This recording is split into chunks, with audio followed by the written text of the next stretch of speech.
Welcome back to the ZERT Coffee and Chaos, a show where we talk about anything and everything relating to what it means to be a survivalist and a prepared individual in today's society.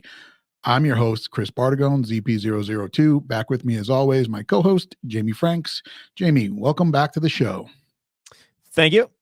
Good to be here. And even though we're going to be discussing a subject that I personally don't care for, but I'm happy to be here anyway. So.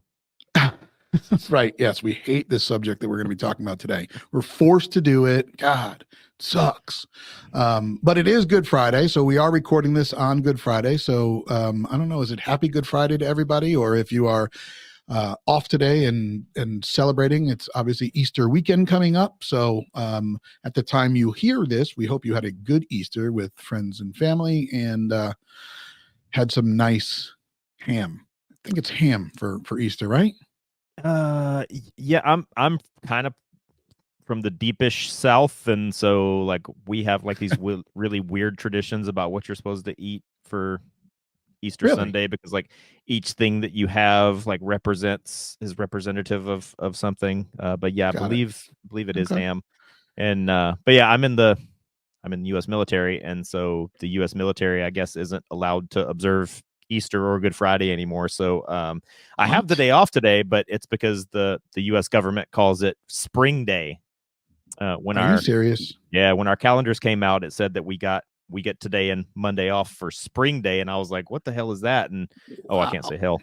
Oh, I just said it again. But oh no. I was like, what is Spring Day? And somebody was like, that's what they're calling Easter, because they're not allowed to say Easter anymore.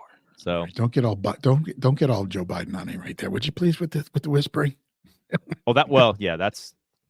That's how we know he's really serious, is when he goes to the whisper. Goes low. He goes real low. Okay, folks. All right. Well, anyway, so I guess we'll have to discuss what we don't want to discuss on a day that we can't call what it normally is, and it's been forever. But folks, today, obviously we are always publishing on the Firearms Radio Network, and you can find us on the Apple Podcast and Spotify podcast section if you are listening to the show in an auditory atmosphere only. But also you can find this episode on YouTube, which whether you listen to it at one point and then go back, it'd probably be a good thing to head over to the YouTube channel and find this video, because we are going to be using technology today to share some videos and pictures and try some of the other features on this platform that we use for recording. So head over to the ZERT channel on YouTube, like and subscribe, hit that bell notification so you find out when we put these videos up.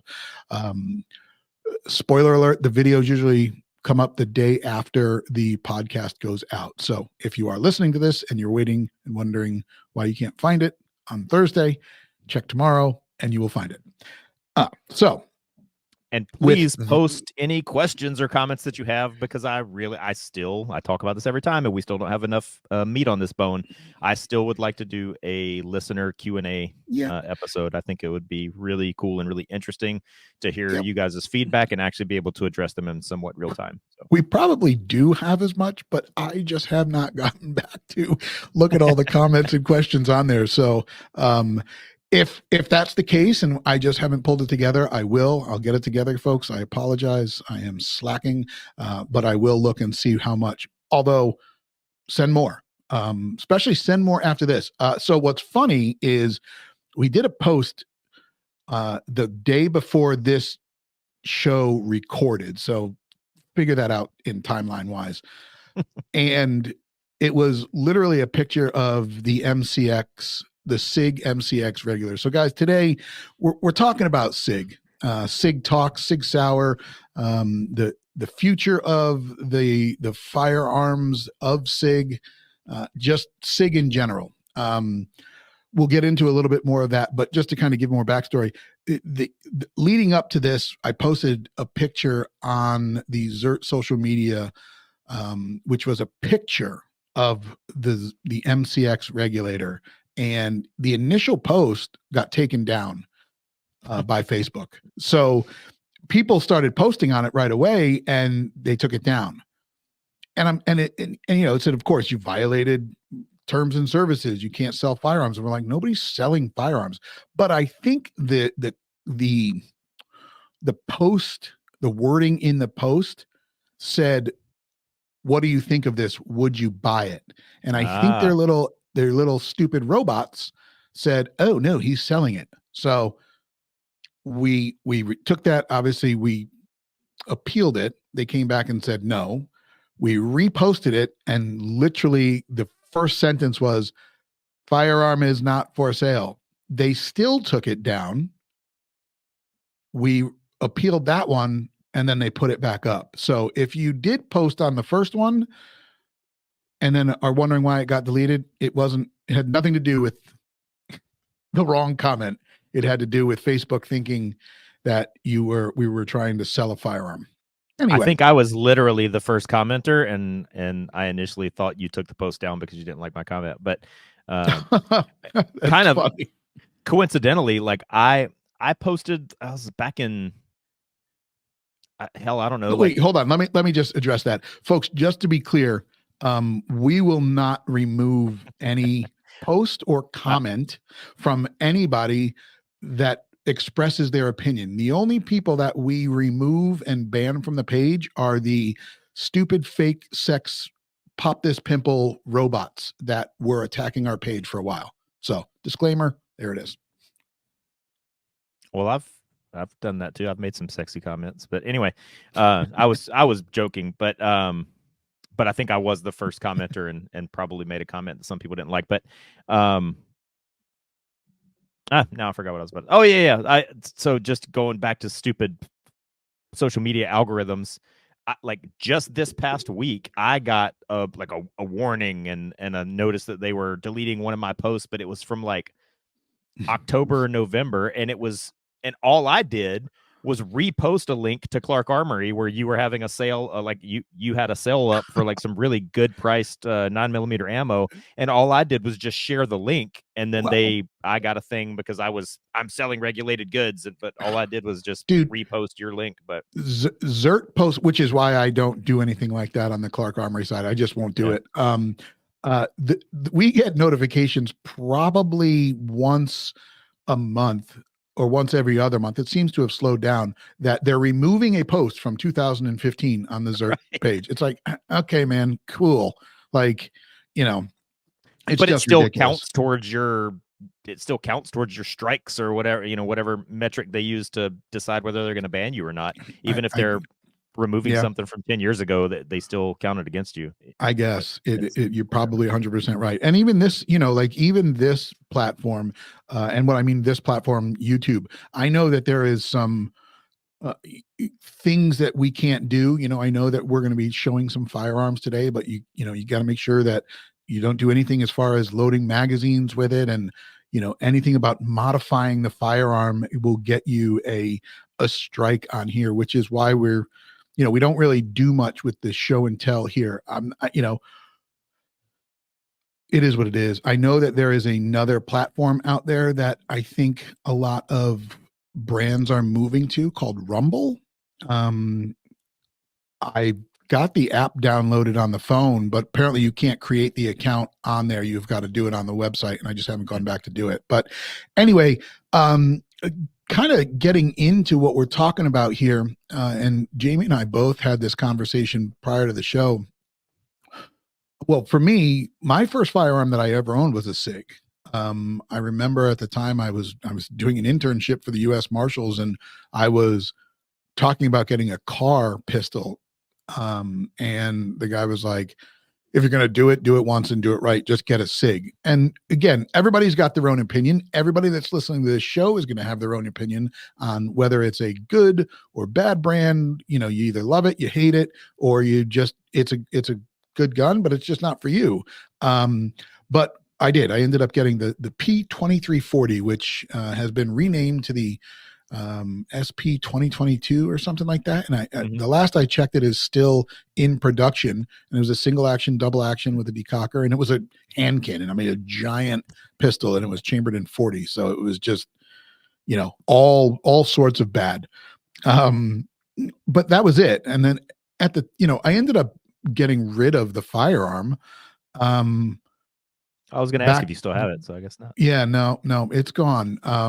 And back in a time when, you know, I thought it was smart to get rid of a firearm. Now, I don't think there's, I don't think I would get rid of one. And I know that you and I had a discussion a while back, and I talked about selling one. And you were like, if you do, I'll buy it, but you should never sell a firearm because and you know, and you're not wrong. And you know, I actually changed that mindset and passed that on to a buddy of mine who was like, yeah, I'm going to sell my 365 XL and get a 43. I'm like, get the 43.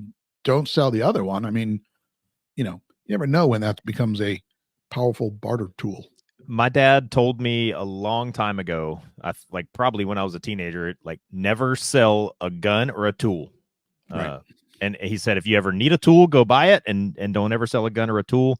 I think in my entire history of owning guns, I've only ever sold two. Right. One of them was a gun that I won in a competition that I just straight up did not want and had no interest in. I thought it was not a great gun. And then the first rifle I used in 3-gun was basically kind of like it was a Bushmaster like mil spec M4, and at the time I wanted to upgrade to a Noveske, and like really like I just needed the money, and so I sold that Bushmaster to one of my friends that's a law enforcement officer to finance buying the Noveske. But that's the only 2 guns I've ever sold. But speaking of previous guns owned and my dad, so my first gun that I ever owned, because anybody that knows me or follows me on social media, everybody knows I'm a big movie nerd. So, you know, back in the 80s and 90s, you know, we had Martin Riggs, we had John McClane, we had whatever his name was in the movie K9, and like all these guys, what gun did they use? Beretta. Beretta. So, Belushi. Was Belushi in K9? yeah, yep.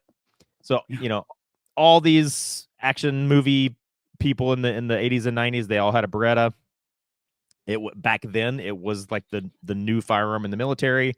So for all those reasons, I wanted one. So that was actually my first gun that I ever owned. My dad bought it for me when I was a teenager. But once I turned 21 and was able to buy my first handgun legally for myself, I bought the SIG P226. Because at the time, the regular military was using the Beretta M9, but Naval Special Warfare, they decided that this gun was better, and like the one I have is actually the Naval Special Warfare version.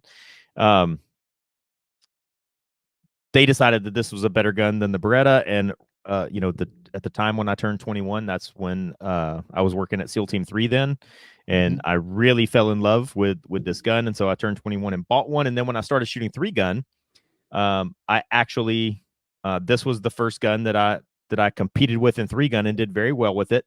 But SIG guns really are built to be combat gunfighting guns. They're really at least this generation of SIG guns, right, they're really not meant to be competition guns. So they're double action, single action. They're all metal, you know, really high bore axis, which, well, we'll get into that. Some people complain about, but I don't think it's right, valid. But now, hold on, is okay, that one? Is that so? SIG, and I don't remember. I mean, we probably have to look up details on this, but at one point, SIG was German made, and there were German made firearms, and I think that was some of the beef a while back. Was, yeah, if you got a German made SIG, it's quality, but the ones made in America were trash. So, is that one old school? So this one has a foot on each side of the line. This one, it says frame made in Germany, but then the slide and everything is made in New Hampshire. So gotcha. Okay. But the very first time I shot the USPSA multi-gun nationals, I was running this little lady, and I realized I wasn't getting beat by a better shooter. I was getting beat by their equipment. And you know, a lot of shooters were shooting Glocks, and just straight up as a matter of mechanics or physics or whatever you want to call it, a SIG, or at least this generation of SIG, is really not capable of the split times that tuned up Glocks are capable of. And so that's when I went out and bought my first Glock. But I still love SIGs. I always have. Famously, when I was on Top Shot All Stars, there was the challenge that we did with the P229, and in front of all my fellow competitors, I purposely did bad or tanked my little practice session with the SIG P229 because I knew that I was so good and so confident with this gun. I knew I really didn't need to practice with it. So I purposely did bad on my practice. Do they know that, or are they just hearing that for the first time now? So one of the other competitors on the show, Chi Kwan, like on the show, he kind of called me out for it. And when they do the little, we call them OTFs, the on the fly interviews, where they take you off to the side and just interview you one-on-one. He's like, I know Jamie and I've seen him shoot and I'm pretty sure he's not that bad. But, one of the other guys that was on the show that didn't really know me too well, he was like a fly to my Venus flytrap and, fell victim to me with the SIG P229. So there it is. Yeah. So, like I said, the post that kind of spawned some of this was the rifle that they just released. And I know we were just talking about pistols, but I kind of want to play the clip that just came out, and it's a minute, it's just over a minute. So we'll play it and kind of and sit here and let it go with SIG's marketing. I know that they do a lot with marketing. I think they just came out with something else on their M400 tread rifles or something, but this is the teaser, I guess, they came out with on this rifle. So here we go.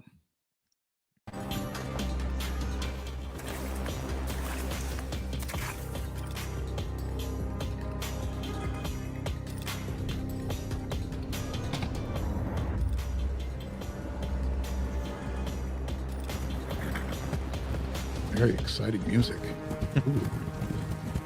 Very Yellowstone-ish, this whole thing. It is. And I know that they're calling this a ranch rifle, and that seems to have a lot of people kind of up in arms as well.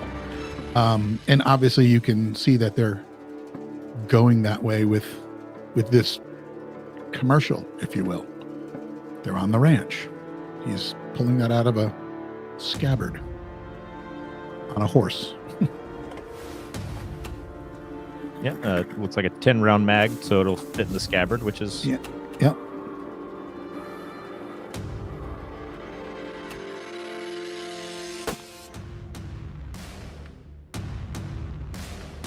I mean, clearly that's what they're regular, redefining the ranch rifle. So, I mean, okay. There was a lot of people that obviously that are concerned, saying it's too big and too bulky to be a ranch rifle. All right. So is it the name? Like, what are we complaining about the name? And just for everybody, we'll throw it up here on the screen. So this is what it looks like. That's obviously a Magpul stock with a traditional bolt action rifle-esque lower with an AR-esque upper, right? But it is their MCX upper. I think marketing it as a ranch rifle is pretty smart, considering I would like to see what the straight up weight comparison is between that variant and the standard like AR configuration that everybody's familiar with. But I only have one problem with this rifle, and it goes back to something that I've preached about for a long time. And it's like, I've always said, like, here in California, the most detrimental thing that ever happened to the gun rights of the people in California, the Second Amendment rights of the people in California, is when they came out with that bullet button thing. If you don't know what I'm talking about, look it up. But yep. One of the assault weapon regulations was, one of the things that defined a weapon as an assault weapon in California was that it had a detachable box magazine. Well, so somebody in California figured out a legal loophole where if I put this bullet button thing on there, I can no longer release the magazine with my finger. I have to use a tool, which was the tip of a bullet or just like you could use Right. a ballpoint Right. pen, whatever, but Yeah. you couldn't use your finger. You had to use a tool. And so Yeah. then you could have a regular AR-15 with this bullet button, and that made it legal. And then I always say that everybody took the bullet button and put it on their AR, and they went back to sleep for 10 years. And then eventually the politicians caught on to it. And then that and became, if you had a bullet button or not, it didn't matter, Right. because they outlawed that too. Eh, So this Okay. regulator rifle, that when I see it, this is obviously to get around. Okay. Well, hold on. But before we go there, let's just, so, and I'll lead you in there with a question. So before you Okay. say it, let me ask you a question.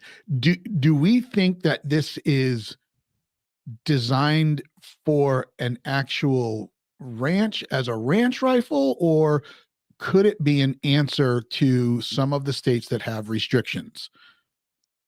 There you go. This is obviously a compliance rifle. This is basically an out of the box version of what we in California call a featureless rifle. It doesn't have an adjustable buttstock.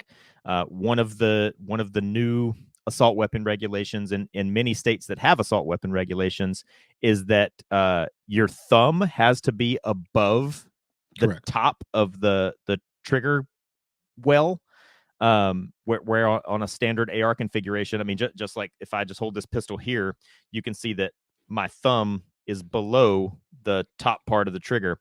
So Right. this fixed buttstock puts your thumb above the trigger. It's non-adjustable. It doesn't. One of the This things is basically an out of the box featureless rifle, and Right. so I think this is just my personal belief and opinion. I'm not a lawyer. I'm not your legal counsel, but people putting the bullet button on their rifles in California basically made them stop being politically active when it came to basically Right. Second Amendment of infringements. And I think this is just another version of that, where I think the correct answer is buy an AR-15, buy a regular one, buy a 30-round magazine to go with it, and tell your politicians to fuck off and don't comply, and don't buy these compliance rifles, and don't put compliance parts on your guns. Like that, this is not the way ahead. Right. So just to kind of go there, well, one of the other things that's on this thing, and I'm going to put it back up on the screen, is one of the things in Connecticut is like you can't have a flash hider, but you can have a compensator, or a brake, same thing in brake, California, which is what they have here. Right. So that being said, is this a comply? Did SIG make this so people would comply? I mean, I don't know, but what I can tell you is that, hold on, let me just get to what I can tell you is that rifle to me is sexy. Like, I love the look of that rifle. And going back to, like, I love the M1 Garand, and we all have firearms from movies that we love. Right. Sure. And I mean, the scout rifle, or the scout sniper rifle that Randy Shugart used in Black Hawk Down, that M1A with the optic on it, and that 20-round mag hanging off the bottom. Oh my God. All day long, day long. And here's the other, what's that? I said, no argument from me. Right. Yeah. And here's the other thing, guys, this rifle, this regulator is not a new design. Spoiler alert. Fight Light has the SCR. It's been out for at least a decade. Foxtrot Mike also has a rifle just like this. Do I have some gripes with this rifle? No. This design rifle, yes. But if it's, okay, you make a valid point, right? We're free Americans and we should be able to get whatever we want. Is that reality right now?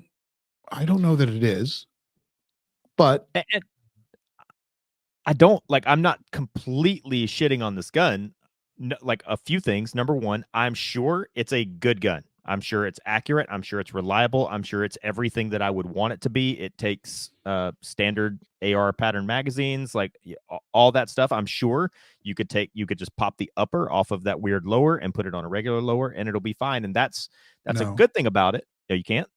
No. So it's an MCX upper. So, and that's kind of getting into some of the, I think, the cost. So continue but on without okay, making that point. I well, to that point, I think SIG makes an adapter where you can put this adapter on the back of a regular AR lower receiver, and then it will accept the MCX Okay. upper. And that might be, yeah. But the rifle is a Trojan horse because, like you just said, one of my favorite sayings, you have to accept reality on reality's terms. Can you buy, if your intention is to be a law-abiding citizen, can you buy a straight up AR-15, an unmodified, non-compliant AR-15 in New York or New Jersey or Washington, D.C. or California? And if the answer is no, then this is a Trojan horse that does get around existing laws, and you can buy this off the shelf in your state. There's a gun store right down the road, like 5 miles from where I'm sitting right now, that has these on the shelf for sale today, and you can buy them and take them home. So if that's the answer, then I'm okay with that. And again, the fact that I haven't shot one, that's why I'm saying the word probably. I don't have firsthand experience with it, but I'm sure it's objectively a good gun. So for those reasons, I don't have a problem with it. I hate these kind of things that are sure, right. I hate any of the political reasons that we have to restrict our Second Amendment right. Right. That can be said.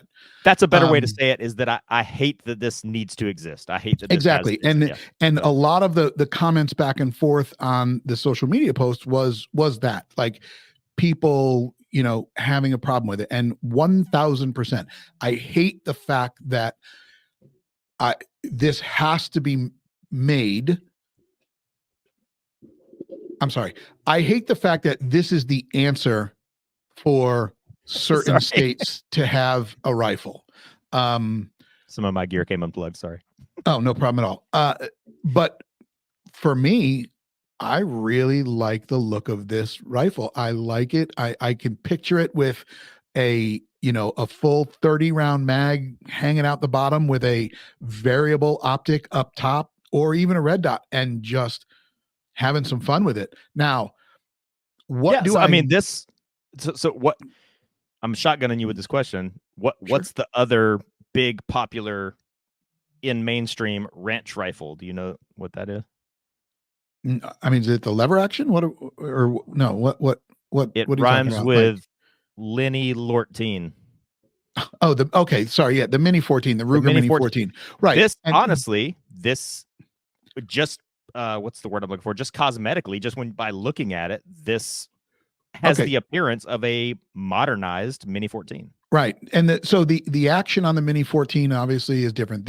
This will go back to this being like kind of a standard upper AR upper. Yeah. And so that's the difference. Hey, spoiler alert, I like the Mini 14 too. I like that look and that style of a rifle. I mean, for me, it's preferred. An AR is great. I love an AR too. Do I think an AR looks sexy? No. Do I think this looks sexy? 100%. I mean, whether it's the Fight Light, the Foxtrot, or the SIG, this to me is something that I would like.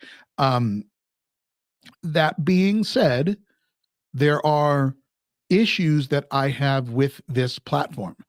The issues that I have with the platform are a circumstance of design. And because there is no pistol grip, the space where the pistol grip would come down is just space. Yeah. So you cannot do a magazine change with ease. I'll say that with ease to start. It is a AK-esque mag change, meaning you can't. Right. Yeah. Meaning you can't just depress the mag with your firing hand while your support hand is searching for the magazine. You will have to sweep back, drop the mag, continue back to the belt, reload, drop the bolt, go back to work. punch out, Yeah, go to work, as some people say. and that's not a deal breaker. That's No. also that's how you Training. have to change the mag with a bullpup, because Yep. with a bullpup, the magazine is kind of back almost by your armpit, so you have to reach back there and physically strip out the mag and then reach for a new magazine and all that stuff. So, in military and law enforcement, that's what we refer to as manual of arms, is like the procedure you use to manipulate the firearm. Right. So yeah, it's a slight manual of arms issue. You cannot do so your AR style manual of arms is not going to transfer over straight to this rifle 1-to-1, but it is completely ambi, right? There's Yes, magazine it release is. on left and right Yeah. side, there's safety on left and right side. So No, yeah, no, you hit not. the nail on the head. I don't believe there is a safety on the left side of the firearm, but and folks, I did get hands on this yesterday. I went down to a local gun store Is it who's a got it. crossbolt safety or a It AR is style? not. No, it is not, and we'll get into that in a Okay. second. So, it does have a mag release and a bolt release on both sides, right? Yep. So that's awesome. Where the SIG differs from the previous or the other two models, and I don't know the exact bolt and recoil spring setup of the Foxtrot, but the Fight Light SCR has a chopped bolt, and I probably should have put that picture up online. I just didn't think to go get it. It's got a chopped bolt with a curved tail, and that tail pushes back into the grip where the recoil spring is. So it's like a traditional buffer tube, but different. So that's that. And it does have a standard AR charging handle. The Fight Light, or I'm sorry, the Foxtrot has a side charging handle. The MCX has a proprietary bolt and recoil system that is all located in the upper receiver. So there is no recoil spring and buffer tube. Because this is going to play into what we're going to talk about in a few minutes. It's the standard MCX operating system. Exactly. So what's cool about that, what I saw on one of the videos, and is, they make the MCX in a couple of different calibers, and I watched a video where a guy yesterday took this apart and slapped a 7.62 by 39 upper on it and ran that, which was pretty awesome. That being said, I believe that's where some of the price comes into play, is because it's that proprietary upper. But I'm not 100% familiar with, all of the MCX platform. Unfortunately, it wasn't something that I could get here in Connecticut, so I wasn't really keeping track of it. So one of the other things that I've been quoted as saying for a long time is that the firearms industry is the last industry in America where the saying still holds true that you get what you pay for. An optic that is expensive for a reason, and an optic that is cheap for a reason, and a gun that is expensive for a reason, and a gun that is cheap for a reason.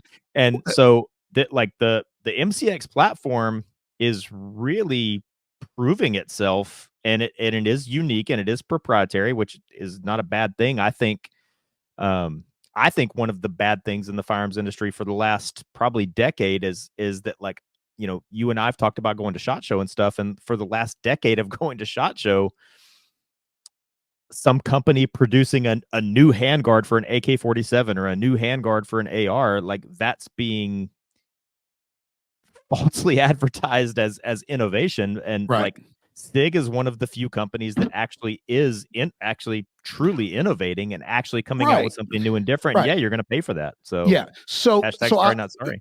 Right. So I will say, and the word innovation is thrown around in this industry for a lot of different things, and some of it you're like, okay, really?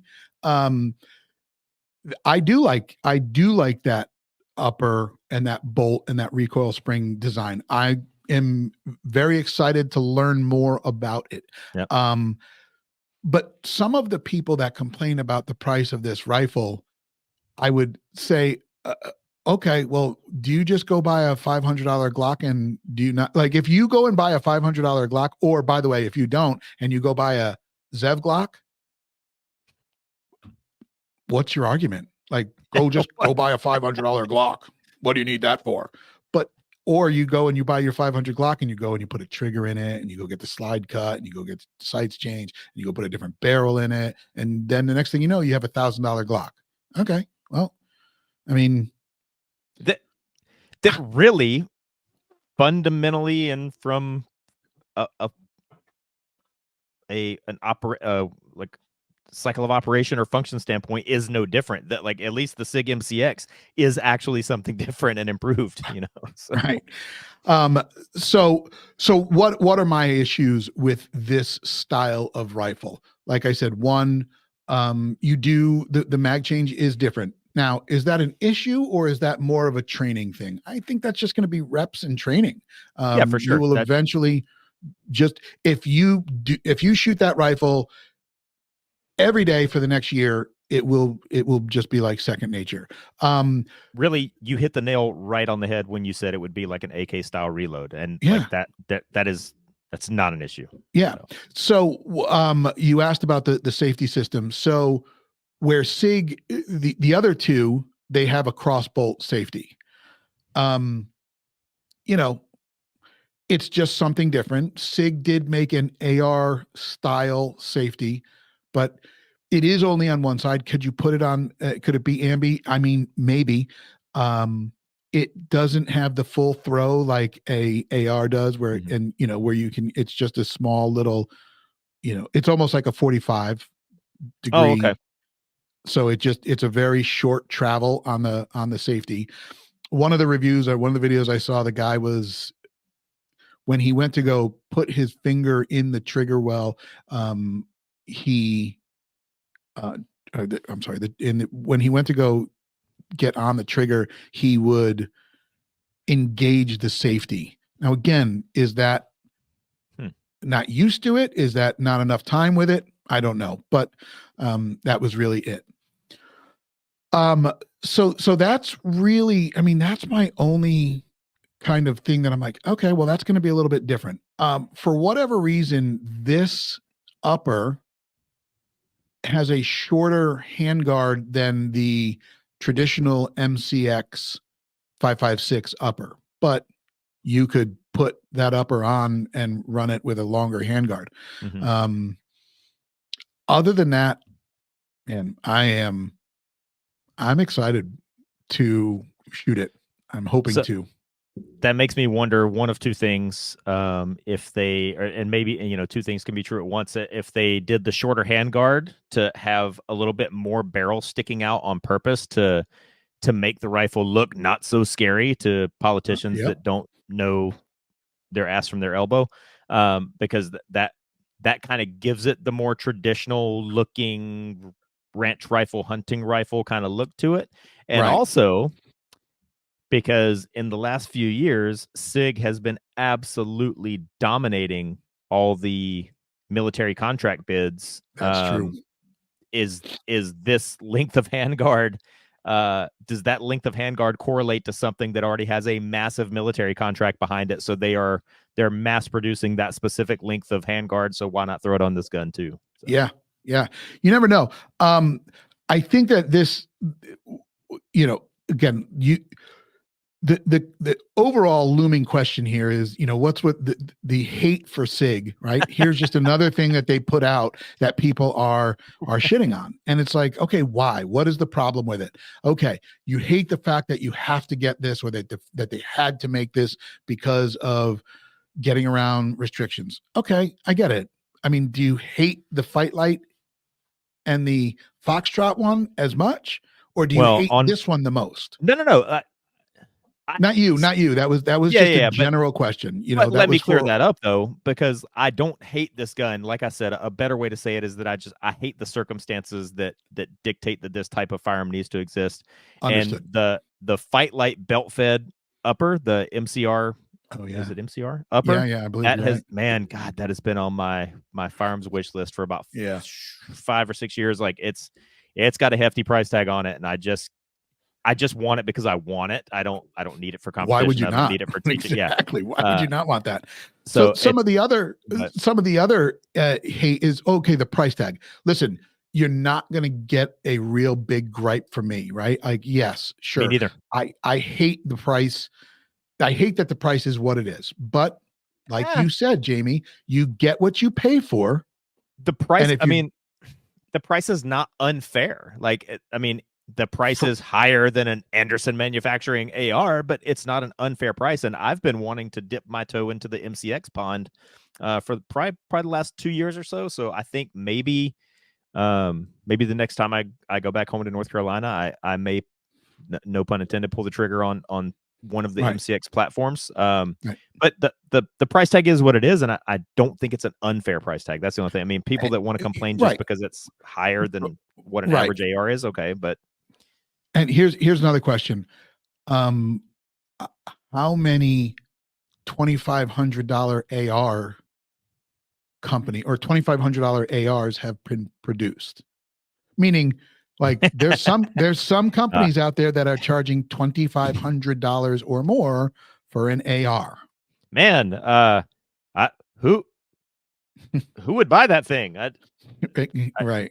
Yeah. probably.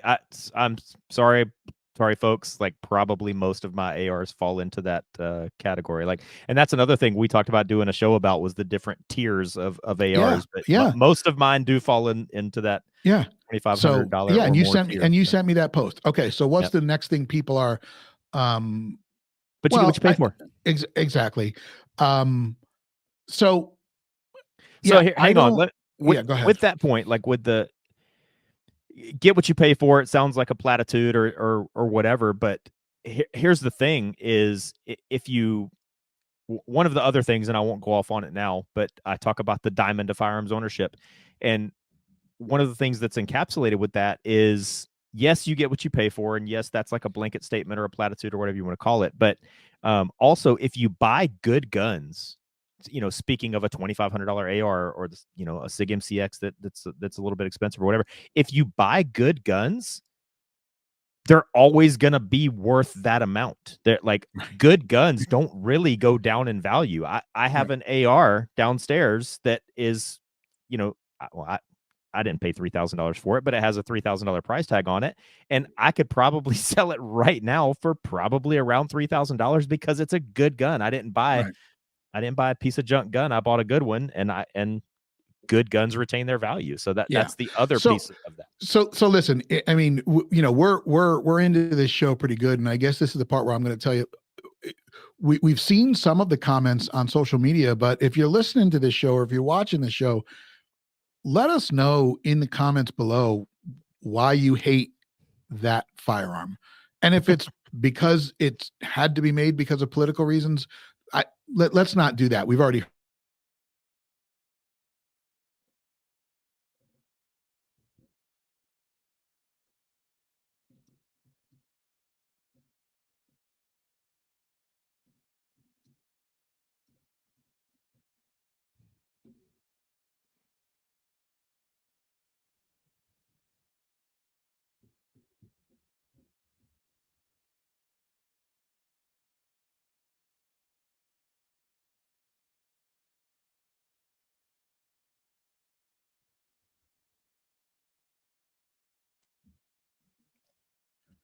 are you back?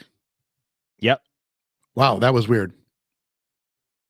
Yeah. Did you lose connection? Nope. And the timer in the corner of my screen, for the listeners, I have a timer that times the show. That never stopped ticking. I just lost you. So I don't know. Yeah. Okay. So But yeah, if folks, you hate we apologize if there was a blank thing right there. But the what I last thing was I heard you saying, say was, if you hate this gun for political reasons, ...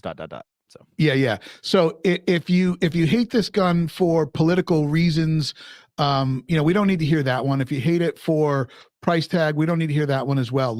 I want to hear legit reasons why you don't like this platform.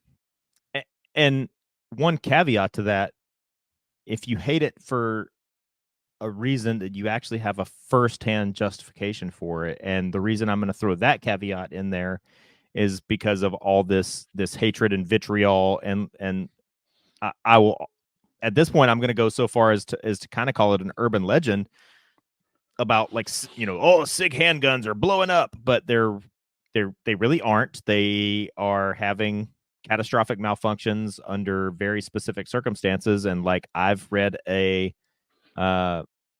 pretty valid study that seems to follow the actual scientific method where they are trying to duplicate this issue and they're unable to do it. And like in the study that I read, they took a SIG P320 and they purposely modified it to defeat all the safety mechanisms that are built into the gun, and they put they actually took two striker springs and intertwined them together to make the striker spring twice as strong as it normally would be, and they tried to replicate this out of battery detonation, and they couldn't. And I have a SIG P320. This is the first one I have. I actually have three of them.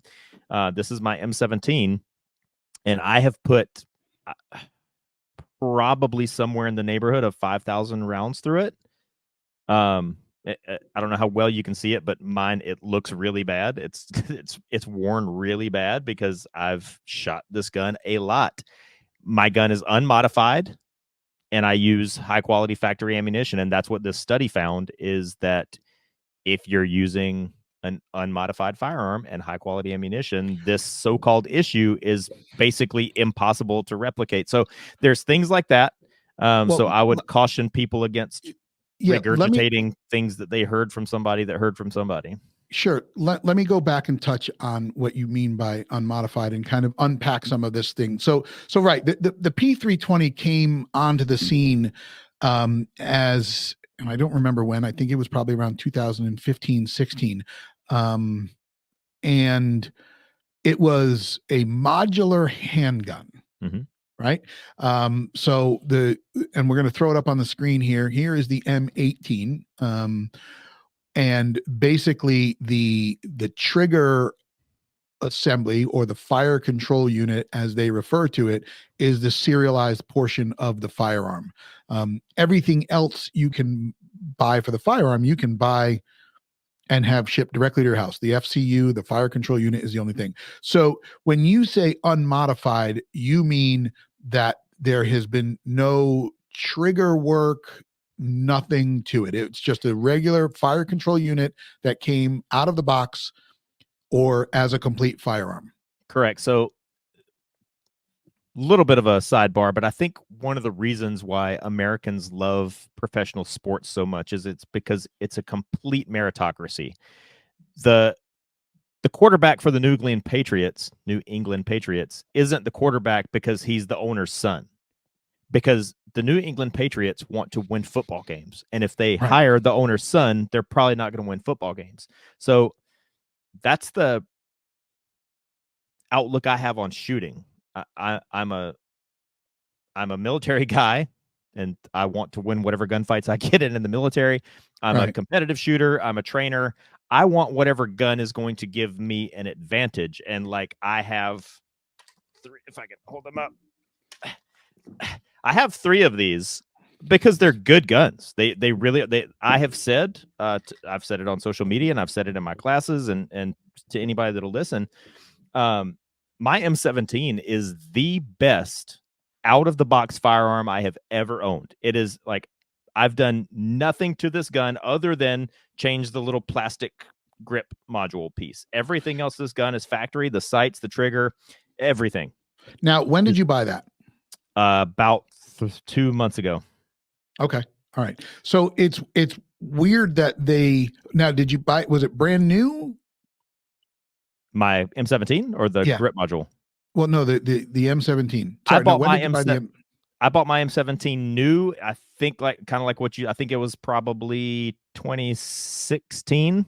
Okay, probably when they first came out. Yep. Right, because if I remember correctly, before you put that grip module on, you had the original grip module, not the X series. And so that's got the original fire control unit. So this one that we just put up here, like, they have changed the entire fire control unit now, and I will say that I feel that they have upgraded their fire control unit. Well, I have the military version that has the manual safety selector. Yep. On all three of the ones that I have. I do have the military version of the fire control that has the manual safety on all of them. The one you put up the picture of does not. But. Right. So, and I know that again, the hate for SIG is just, I mean, it is what it is. It's funny. Well, what did you say before we started recording? Why do people Well, hate yeah, I mean, SIG? you never attack the people at the bottom of the list. You always go for the people up at the top to take them a rung down. Um, are they going to ever outdo Glock's pistol sales? I don't know. I mean, who knows? They've been at it in the striker. Glock's been at it in the striker fired realm a lot longer than SIG. Um, uh, was this SIG's first striker fire? I believe it was, right? The 320. They had a 250, which was the same exact design, but it was not striker fired. I believe, and I could be wrong, and if I Yep, am, put it down in the comments. I echo that sentiment. I believe so, but I could be wrong. Right. Um, so yeah, so we will we will always listen to the hate out there, but you know, what is it for? Again, be logical when it comes to it.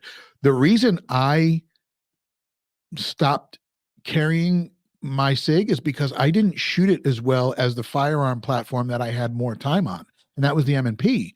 Now, so what am I wrong or right to say, well, screw that, I'm just going to put it away? I mean, that's on me.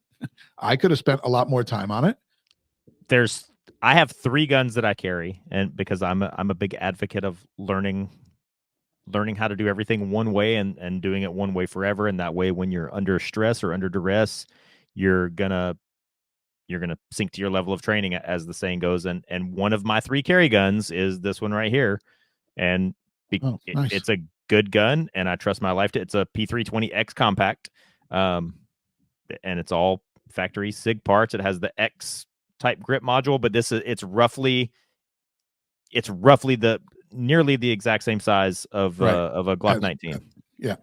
And I mean, I will tell you that when they came out with that grip module, I absolutely loved it. And then here's the other thing. And I'm going to throw up another picture here.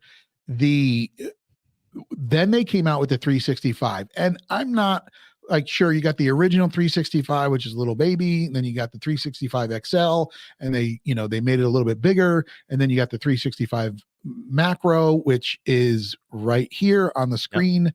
The X macro. This is the X macro is about the same size as a Glock 19, but holds 17 rounds. Now it's a little bit thinner, right? And it's a little bit thinner than the M18, but yet holds more rounds. So, and one of the other hate for the P320, and you touched on it before, was the high bore axis.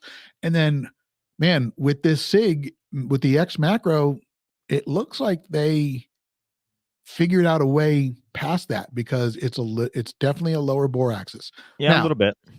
Is a bore axis a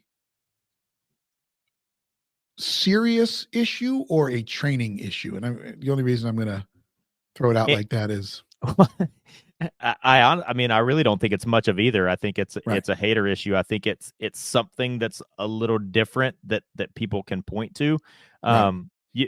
If you're a proficient shooter, I can put a Beretta in your hand, I can put an M&P in your hand, I can put a Glock in your hand, I can put a SIG in your hand, and you're going to shoot well with it. The high bore axis, I mean, I've heard people say that compared to a Glock, shooting a P226 is like having a dump truck in your hand or whatever, because it is so much taller in the bore axis department. But man, if you take shooters that are outside of the competition shooter space or the gun nerd space, if you want to call it that, I like, if I went back home and was just talking guns with people, and if I said the word bore axis, I don't think most people even know what I'm talking about. So I don't think it's a real issue, and I think if you're a trained proficient shooter, it's a complete non-issue.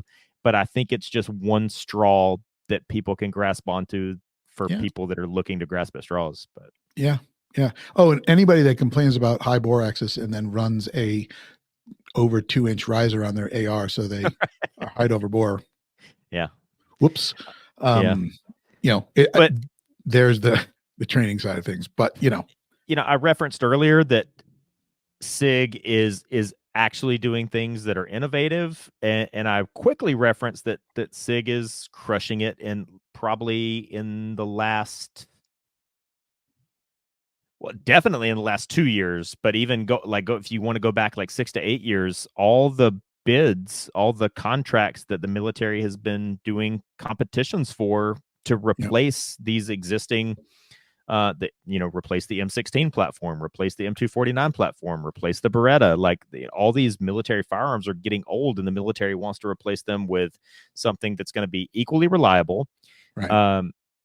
The military for years, really for my entire career, the military has basically taken all these like Vietnam era firearms, the M16 platform, and chopped it down to the M4. And then when GWAT started, it's like, okay, well, how can we take this M4 and make it shorter and turn it into the Mark 18, which was a whole bunch of trial and error with the way it was gassed, and now we want to put a suppressor on it, and all this stuff. And so the military has learned some good lessons from that over the GWAT period of my career. And so moving forward, the U.S. military wants to adapt a system of firearms that's largely interchangeable, that can be easily trained to military members, because many different firearms have lots of similarities.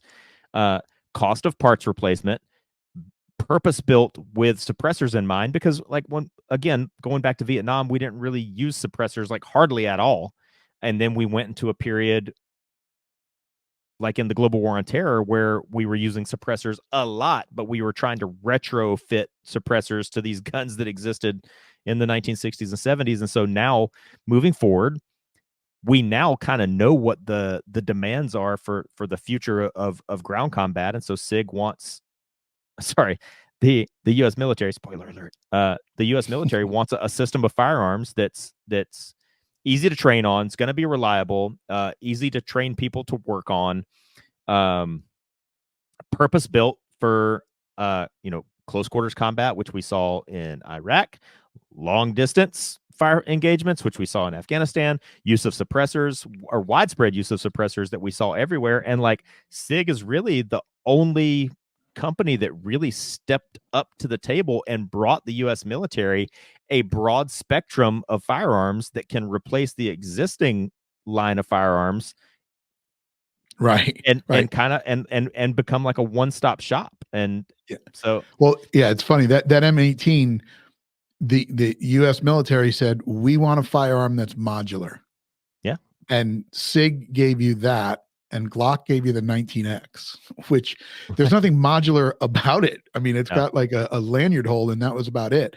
And you look at, love it, hate it, shit on it all you want. You look at the Springfield, the Echelon, and it's got a replaceable fire control unit or whatever they're calling it. They're not calling it an FCU, but it's modular. And and let me tell you something. And I know we have we're going to play a video here in a second, but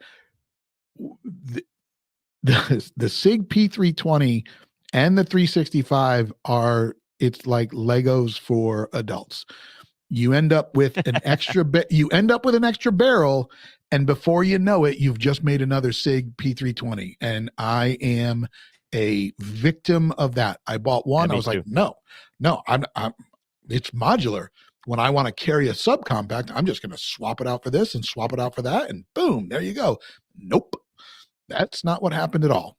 Yeah, it's brilliant because exactly. Like guys like you and me, it's like I can just buy one fire control unit and I can build 4 guns. But then no, I ended up buying more fire control units to build them into, because I want all these sitting in my safe as complete firearms that I can grab and shoot. So right. So what's this video that we're gonna show here, Jamie? It's basically, it's a quick little video that I put together to show just over the last few years how dominant SIG has become in the military weapon space. All the weapons that I'm about to show you in this little video have already been awarded the contract to become the next generation of military weapons, and they're all Wow. SIG.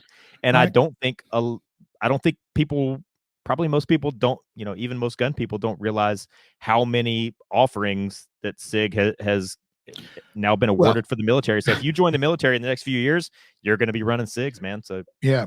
And just before I play it, here's the deal. I mean, I don't know if we have any car people out there, but when I was growing up, there was a few BMWs. You had the 3 Series, the 5 Series, the 7 Series. If you go back old enough and you watch Spencer for Hire, Hawk had the 6 Series. That was one of them. You had the 8 Series, and then they got into SUVs. Now, when you go to be, there's a 1, a 2, a 3, a 4, a 5, a 6, a 7, and 8. And then you have all of those in a SUV type situation. It's like, okay, get it. SIG is getting a little bit happy with the, like, they got the 365, they got the 365X, they got the 365XL. There are a lot of them, the Legion. but I guess it's by design because they seem to be doing really well. So we'll cue this up and watch it. So most people are familiar with the M18 and M17. This is replacing the Beretta. For the M18 is for the Navy and Marine Corps. The M17 is for the Army and the Air Force. Okay. Then Flux SOCOM, defense. they've adopted this Flux Defense Raider chassis to drop the M17 in to make a little PDW in SOCOM. Yep. This is the RSAR, the Rattler. Can you pause it for at all? There we go. I can. Okay. So the RSAR, that one, it's based on the MCX Rattler. It's the oh shoot, it's the I mean, is that 300 Blackout? reduced signature assault rifle. SOCOM picked it up and they are adopting it in 300 Black and 5.56, which I think is very interesting. But the reduced signature assault rifle based on the MCX Rattler.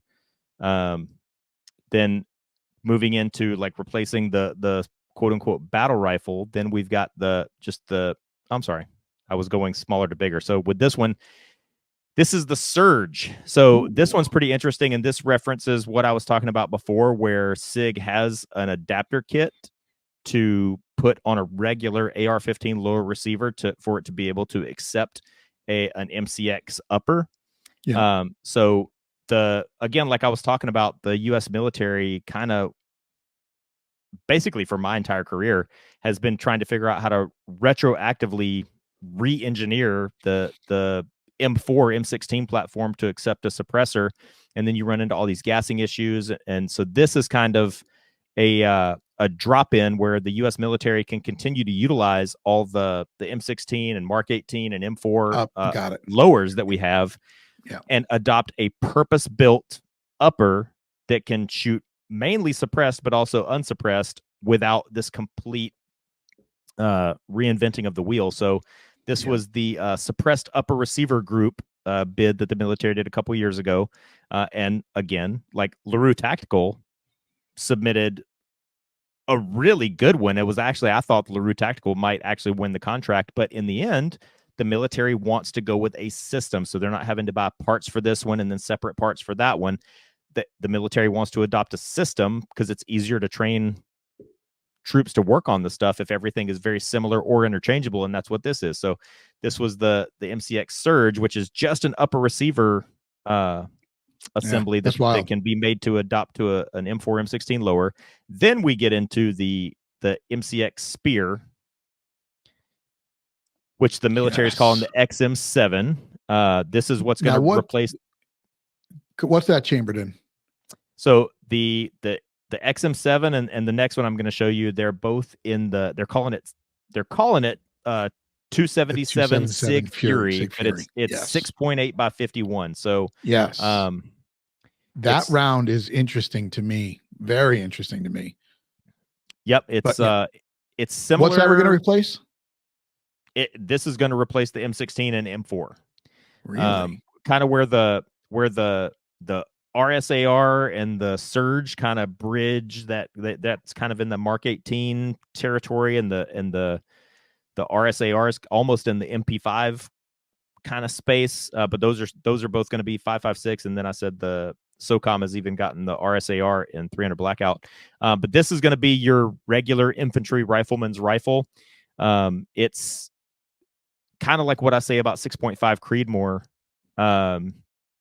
You're basically getting Magnum performance out of a non-Magnum caliber. So the military standard is that we start looking at replacing barrels on M16s and M4s about every 6,000 to 10,000 rounds, and supposedly this is a much stronger round. It's a much faster round. It shoots flatter. Yeah.